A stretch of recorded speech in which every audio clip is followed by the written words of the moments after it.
This video looks at the elements to be considered when designing a training session. This is our third dot point for what are the planning considerations for improving performance. The learn about for elements to be considered when designing a training session include health and safety considerations, providing an overview of the session to the athletes. Normally that's going to be goal specific, looking at warm-ups, cool-downs, skill instruction and practice, conditioning, and an evaluation. And there's a learn to as well to go with this. The learn to, there's two of them here. You need to examine different methods of structuring training sessions. So that means the way you structure it will depend on what you're focusing on. And then our other learn to asks you to design and implement a training session for a specific event. And then you need to evaluate the session by considering questions such as, did the activities match the abilities of the group? What was the reaction of the group? And how could the session be modified or improved for next time? Okay, so that's our learn about, our learn to. Let's actually look at some of this content here. Health and safety considerations. So it's important to consider the level and ability of your athletes. It's always number one. I don't want to be giving my 5-year-old who is going into training for the first time to learn how to play soccer, you're not going to give him the training session that you're giving to someone who's playing for Chelsea, okay?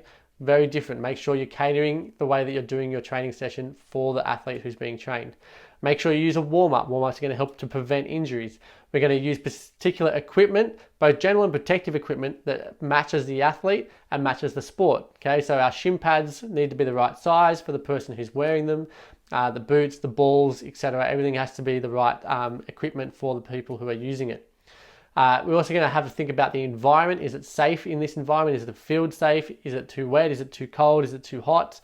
Is it too humid? Maybe we're going to have to consider all those things as we look at our session, and maybe think about moving our session if we determine that it actually is unsafe to do training in that environment. We have to think about the athlete's health. So are they coming back from an injury? Have they maybe just had a whole bunch of really intense competitions and they've just come back to us? So we might give them a bit lighter training session, which might be, for example, an athlete who just went and played for Australia in the World Cup or something, and then they've just come back and they have another game coming up in the weekend. It might be one of your players who just played in the State of Origin on the Wednesday night, and you have a game on Friday night. What training are you going to do with them in between? And then how much game time you're going to give them? Are they going to be fully recovered, etc.? You also need to think about things like clothing. Are they wearing appropriate clothing for the training? Make sure you've got your first aid equipment there and all those types of things. When you come to the beginning of your training, normally at the beginning of training, your coach or your trainer is going to provide you an overview. So this is going to include your goals for the session. What are you actually trying to improve with this training session, and how do the things that we're going to do in the training session relate to that goal? We're going to look at getting some kind of athlete input so that they can then also provide better feedback for us at the end. We're going to give an outline of what we're doing for the session. It's always done before and sometimes during a warm-up. You might get the athletes to start warming up and then talk to them as they're warming up and explain a few things to them. And then of course, this is where you get all your formal stuff done. You might be marking a roll, checking on some injuries, and maybe discussing your tactics and strategies for your next event that's coming up. We then move on to warm-up and cool-down. So warm-up's always done at the beginning. Your cool-down is always done at the end, okay? The goal of the warm-up is to really warm your body up and get it ready for performance. So once your body reaches a certain temperature, it actually means that it can perform better. It means that your cardiovascular system has adjusted and is ready to go. It means your energy systems have all turned on. It means that your blood vessels have opened in the right areas to the right muscles that are about to be used, so that nutrients and oxygen and stuff are all being delivered. Waste products are being removed at the proper rate. We're getting our body ready for the performance that's going to come. And so our warm-ups generally are going to be specific to the training session. It's going to slowly increase in intensity and in specificity. So you might start with some general big movements like going for jogs and all those types of things, and then move those into being more specific to the sport or the session that's going to happen. And we're also going to make sure that we include some specific stretching. Usually that kind of stretching is going to be dynamic during the warm-up. Sometimes it might be some PNF or static stretching, but most of the time it's going to be dynamic, because that's going to be better and not cause a detrimental effect to your performance. And then at the end of the training session, we move on to our cool down, where we're looking to really remove waste and remove any kind of fluid buildup to return our body back to normal, so that we're ready just to continue with life. It is always going to be specific to whatever training or sport the athlete has just done. It's going to slowly decrease in intensity and decrease in specificity, and it will include stretching. Again, that'll probably be dynamic, but here quite often people use static stretching as well during the cool down. The skill instruction and practice. Now, skill instruction and practice really is the main thing that happens when you're focusing your session on skill. Okay, so go back to all your different types of skill development training methods. So that's your part, your whole practice, whether you're doing massed or distributed practice, all those types of things are going to come here into skill instruction and practice. So how much time do you spend giving instruction and then giving them practice on it? And I'll actually really like something that comes up in the NRL coaching manual.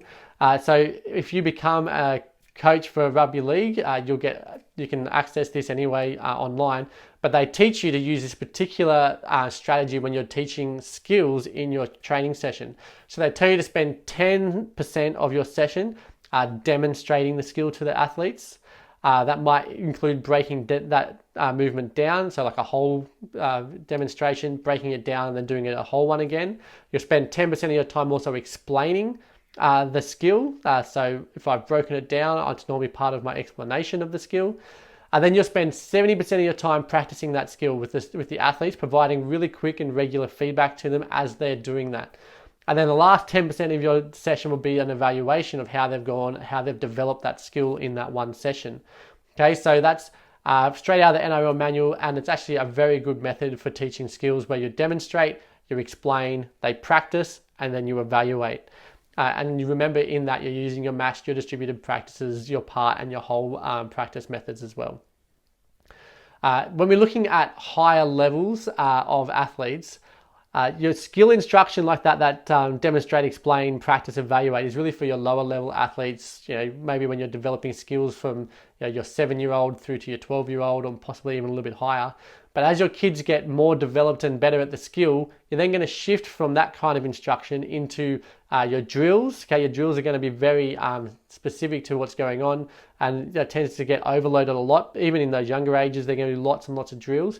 Your older athletes and your more skilled athletes need to be doing modified games where they're using those skills in game-like situations and developing their ability to make decisions and use that skill with pressure placed on them and all those types of things.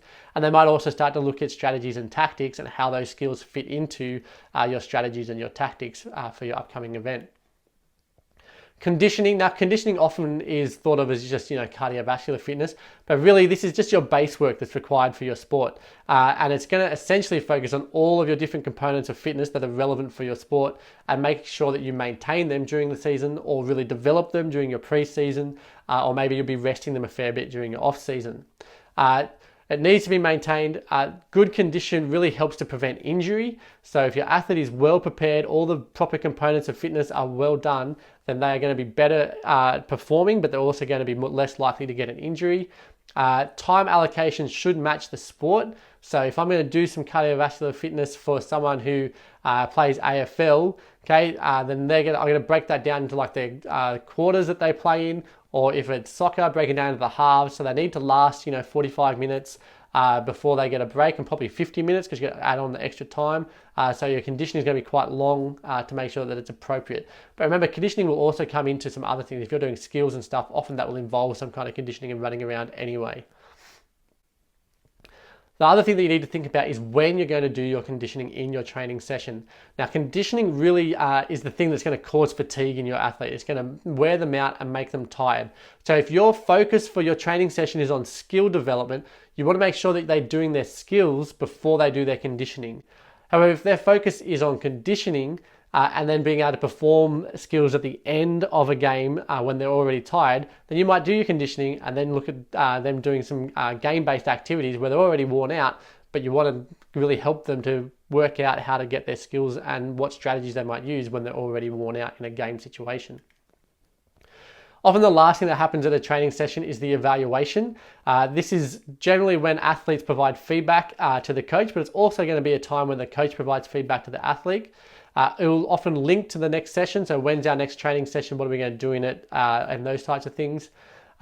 There might be another kind of evaluation that happens between the coaches and the trainers, depending on what level of competition we're looking at, where they might talk about specific athletes, how much they put in, look at some data that was collected, and have some discussions about injuries and all those types of things as well.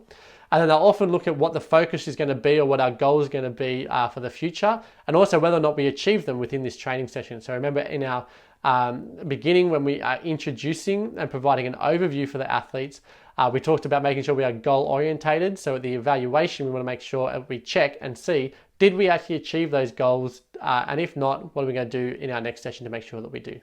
This chart here really gives you a great breakdown of roughly how a general training session might look. So think of maybe a team training session for netball or for rugby league or for soccer or something.